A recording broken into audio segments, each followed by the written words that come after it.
Hi, my name is Cheryl Starr. My Cree name is Ahasukamik. My Nuu-chah-nulth name is Gwestanya. I am registered to DT First Nation in BC. However, I did grow up in Saskatoon, and I'm originally from Starr First Nation. What drew me to the project was actually I have a cousin who was missing, and she was found murdered, and her name is Crystal. And sadly, I wasn't close to her and her family, so I didn't know all that much about her.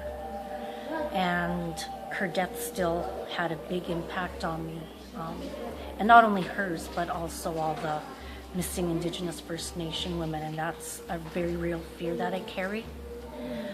So in some respects, to volunteer here was to honor the memory of late Crystal. It was a very, very healing project, or healing thing for me to do. I kind of sound selfish saying that, but I didn't originally do that or participate in helping set up. It was mostly to support the women who were doing all the planning, and I happened to be able to come and help with installation in the first 2 days, and then be present for the third day as well as for the opening ceremony.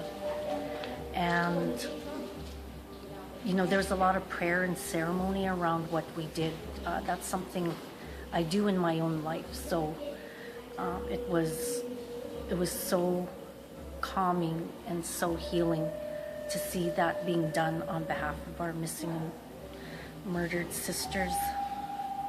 So on the opening ceremony day, it was a Friday, end of the week, and we opened with a pipe ceremony and family members talking about their experiences. And after, when it was done, I didn't realize how much emotion I had been carrying in me, and just you could feel the presence of something.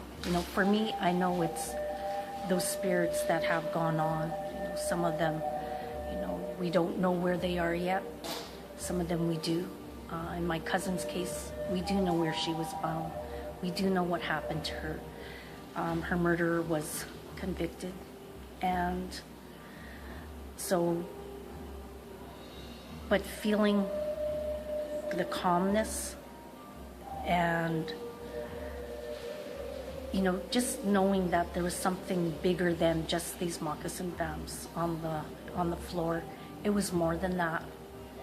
And just the ceremony that went around it to honor and to really open the space up to honor the women, I should say. It was really moving, and the emotion that I talk about, it came up when we were starting to say goodbye to one another as we closed our circle, and just crying and feeling that emotion come from off my shoulders. And I'm not exaggerating when I say I truly feel like something was lifted off my shoulders, and being able to hear from the keepers, the artist and the national collective who was here, those members, and being able to thank them for bringing this to our community, and showing us, this is what 1,808 looks like. It's amazing, and it's overpowering. At the same time, though, it is empowering, because you can see what people came together to do, and it's absolutely amazing. And being able to thank Christy personally and saying how much she helped me in my healing that I didn't even know was in my healing. And I'd have to say that the fear that I walk around in the community with, becoming that missing or murdered woman, it truly was lifted. And I feel more at peace, especially with my cousin's death. And I just really encourage everybody in my life, in my circle of people.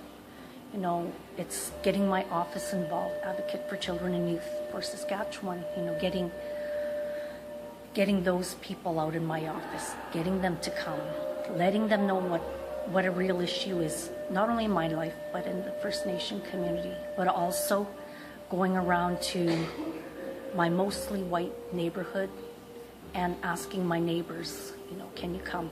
Inviting them to come with me, you know, because we're so closed off with everyone, you know, and I think once you talk with someone who's been affected, you know, it really humanizes what's going on, and it's not just a story you hear in the news. So for me, that's what this has meant, and I'm so honored and I feel so privileged that I was able to have this opportunity, not only to help with the setup, but, you know, just being around this community of women, you know, and meeting some of the men who are firekeepers, and how amazing that process has been.